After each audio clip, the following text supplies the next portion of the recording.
Hello guys, আজকে আমি mini ব্লগটা শুরু করছি ভোর 4:40 থেকে। আর তোমরা ভাবতেই পারো যে ভোর 4:40 থেকে আমি ব্লগটা কেন শুরু করছি। কারণ আজকে আমরা যাচ্ছি কলকাতা সায়েন্স সিটিটা ঘুরতে সবাই মিলে। টোটো তো ধরে চলে এসেছি বাস ধরতে, সবার সাথে এখানে দেখাও হয়ে গেছে। এখন আমরা বাস ধরে প্রথমে যাব মেমারি, দিয়ে মেমারি থেকে ট্রেন ধরে যাব সোজা হাওড়া।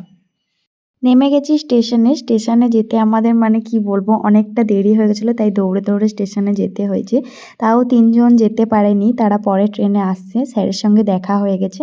এবার যাচ্ছি আমরা হাওড়া।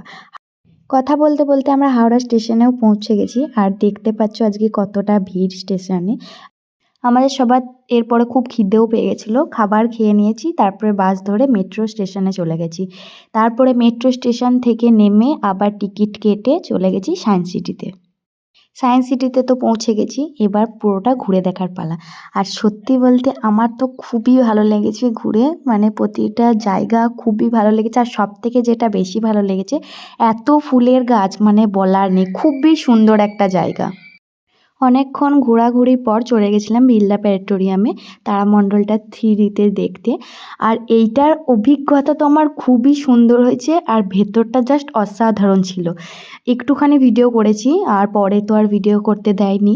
তো ভেতরটা অসাধারণ ছিল, অসাধারণ বলতে অসাধারণই ছিল।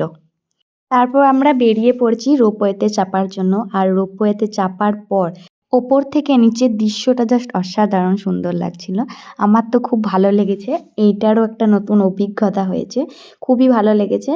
তো তারপরে আমরা বাস ধরার জন্য বেরিয়ে পড়েছি, ঘোরাঘুরি তো হয়ে গেছে, আর একটু খিদেও পেয়ে গেছিলো, তাই জন্য একটু ফুচকা খেয়ে নিচ্ছি। 20 টাকায় 5টা ফুচকা দিয়েছিল। তো যাই হোক, মোটামুটি লেগেছে। তো ট্রেন ধরতে ধরতে এবার বাড়ি চলে যাই। তো ভিডিওটা তোমাদের ভালো লাগলে লাইক, কমেন্ট, সাবস্ক্রাইব করতে একদম ভুলবে না। তো আজকের মতো টাটা।